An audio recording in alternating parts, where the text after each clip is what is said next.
بھی اور اپنی اولاد کو بھی، اپنے دوستوں کو بھی۔ میرے والد گرامی فرمایا کرتے تھے، جس سے دوستی ہو نا اس کی انگلی پکڑ کے دین کی راہ پہ لے آؤ، یہ دوستی کا حق ہے۔ اس کے لیے آپ بہت کچھ کرتے ہیں، لیکن اگر اس کو دین نہیں دیا تو کچھ بھی نہیں دیا۔ کوشش کرو میرا دوست ہو اور جہنم میں جائے۔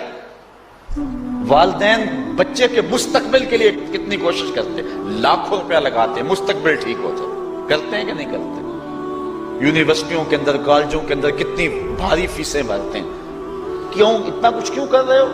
میں نے دیکھا بوڑھا باپ اپنی کمر پہ بوریاں لاد کے مزدوری کرتا ہے، مائیں اپنا زیور بیچ رہی ہیں کہ اولاد پڑ جائے۔ میاں اتنا کچھ کیوں کر رہے ہو؟ جی مستقبل ٹھیک ہو جائے۔ یہ مستقبل کتنا ہے؟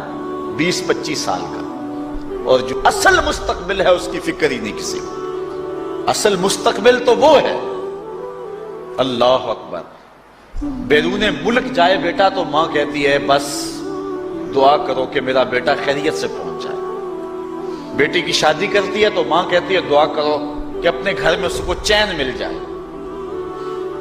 کسی کا انٹرویو ہوتا ہے، لوگ کہتے ہیں جناب دعا کرو کہ اس انٹرویو میں وہ کامیابی سے گزر جائے۔ میں کہتا ہوں جب قبر میں اترتا ہے پھر کسی نے آ کر کبھی نہیں کہا کہ دعا کرو مشکل گھڑی آ گئی ہے خیریت سے گزر جائے۔ اصل امتحان تو یہ ہے، اگر اس امتحان سے گزر گیا تو کامیابی اور بامرادی۔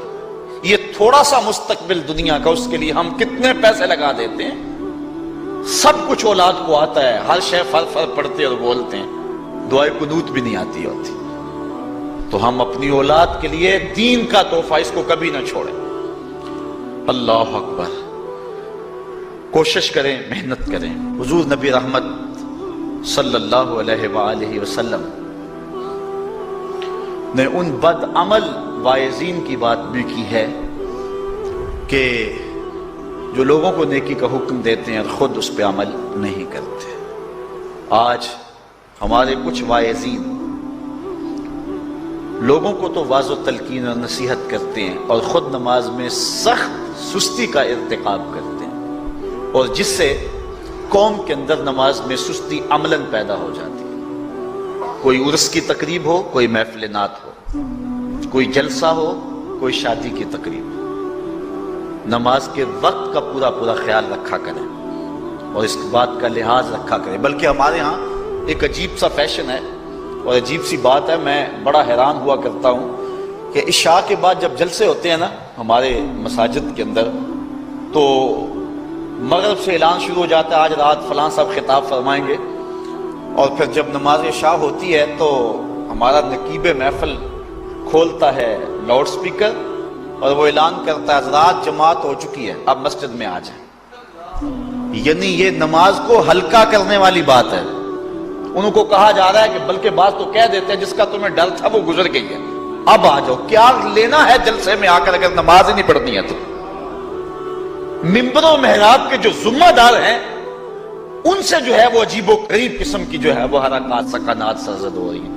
یہ جو جاہل نقیبوں کا ایک غول آ گیا نا، یہ بھی ایک بہت بڑی مصیبت ہے۔ ایک تو بے تحاشا القاب، دوسرا دین کی روح سے ناشنائی۔ وہ کسی نے کہا تھا نا کہ پہلے حضرت غوث پاک ولی بناتے تھے، چور سے کتب بناتے تھے، آج کل ہم بناتے ہیں۔ کہا تم کیسے؟ کہا ہمیں پتا ہوتا ہے یہ چور بیٹھا ہوا ہے، کہتے ہیں غوث زماں اور کتب دوران۔ بے تحاشا اور بے تکا انداز، اور پھر دین کی روح سے یہ ناشنائی کہ باقاعدہ اعلان ہوتا ہے جناب جماعت ہو چکی اب تو آ جاؤ۔ تو کیا کرتا ہے ساری رات جاگ کے اگر عشاء کی نماز ہی نہیں پڑھی تو نماز کو ہلکا کیا گیا ہے۔ اسی طرح جلسہ لمبا ہو رہا ہے اور نماز کا وقت سکڑ رہا ہے۔ ان چیزوں کا التزام کرنا ہے، ہم نے کوشش کرنی ہے۔ اور یہ بھی ایک مصیبت ہے کہ دربار بڑا اونچا ہے اور مسجد کے اندر جانوروں کی بینٹیں پڑی ہوئی ہیں۔ حیثیت تو مسجد کی ہے، دربار کی تو ثانوی حیثیت ہے۔ دربار پہ 3 کروڑ روپیہ لگا ہوا ہے اور مسجد میں چٹائیاں بھی موجود نہیں۔ اپنے بھی خفا مجھ سے ہیں بیگانے بھی ناخوش، کہ زہر حلال کو کبھی کہہ نہ سکا کند، بات وہی کہتا ہوں سمجھتا ہوں جسے حق، میں ابلہ مسجد ہوں نہ تہذیب کا فرزند۔ بے تحاشا اور بے تکا انداز، اور پھر دین کی روح سے یہ ناشنائی کہ باقاعدہ اعلان ہوتا ہے جناب جماعت ہو چکی اب تو آ جاؤ۔ تو کیا کرنا ہے ساری رات جاگ کے اگر عشاء کی نماز ہی نہیں پڑھی تو نماز کو ہلکا کیا گیا ہے.